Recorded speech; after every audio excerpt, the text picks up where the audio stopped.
WWE Clash at the Castle 2024 is officially in the books. Real quick, I wanted to just hop on here and talk real quick about the main event of Clash at the Castle, which was Drew McIntyre against Damien Priest for the World Heavyweight Championship. I haven't seen McIntyre. We saw McIntyre this Monday in a match against Finn Balor, and the winner, I should say, and if McIntyre won that match, then the entire Judgment Day would be banned from this match tonight in the main event. And obviously Drew won that match. So me, along with everybody else, thought for months that Drew McIntyre was going to walk in to Clash at the Castle in Scotland. Remember, because last time it was Clash at the Castle, he got screwed over by the Bloodline, Solo Sikoa and Roman Reigns, etc. But this time, new scenery, new chance, new opportunity for Drew McIntyre to walk out as the World Heavyweight Champion. Because McIntyre won the title at WrestleMania, but there's a whole story behind that, because McIntyre couldn't just have gone home, celebrated with his wife, etc. He was cashed in on by Damien Priest, causing Damien Priest to become the new World Heavyweight Champion. Drew McIntyre came into Scotland as a folk hero, right? This guy, literally, as I was watching the main event, I was watching it and I had my headphones on, and I could swear I literally could not hear the music. I could literally just hear everybody cheering for McIntyre. And they had a little decimal meter on the screen that you could see. And for these international shows, you can really tell how loud they are. If you put that decimal meter in the United States, you might just get, one of the lowest crowd reactions. You might get one of the lowest scores that you've ever seen. One of my favorite things about this match was Damien's entrance. When he came in, you hear a song at the beginning say, "All rise," right?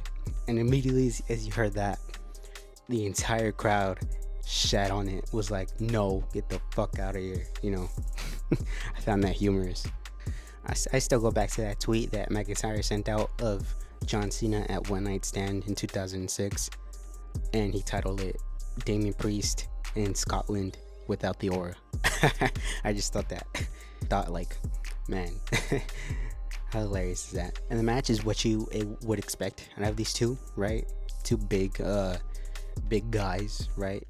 DM Hunk against the what did you call him last time? The Bondage Undertaker, right? To be a little politically correct or whatnot. But they had a good match, and there was a spot in that match that I don't know if it was a botch.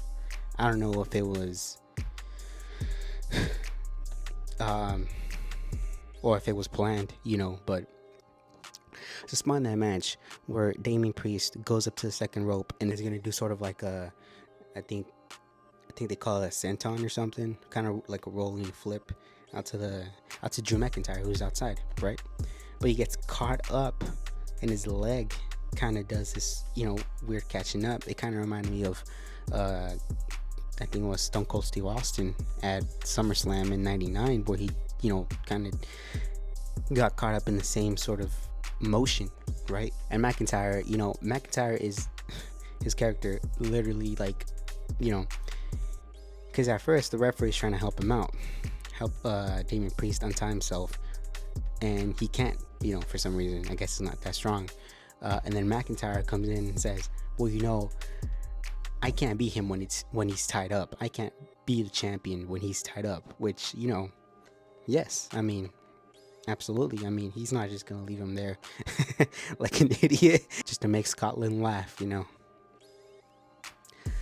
But like I said, I don't know if that was planned or if that was a botch and then they worked around that to make a story out of it.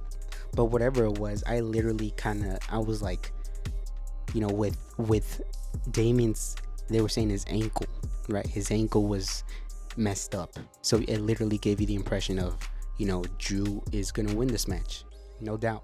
So then the referee gets taken out, right? And then out of nowhere, Drew hits a claymore, and then there's nobody there to count. And then you see somebody running down the aisle. You by the camera angle, which is an amazing camera angle that WWE did, you can't see who's running down, but you could see somebody is running down hauling ass, right? And then he gets in the ring. He goes for the count, 1, 2, and he stops, right? And then the camera zooms around and it's CM Punk. You can kind of tell by his hairstyle, whatnot, his all gelled up look, but it was like, you kind of knew Punk was gonna get involved, but you didn't know to what extent he was gonna get involved. So then Drew sees Punk, gets up and goes to choke him, and then Punk starts fighting him off, and then Punk hits a low blow, right? And then pushes McIntyre like towards the mat, right?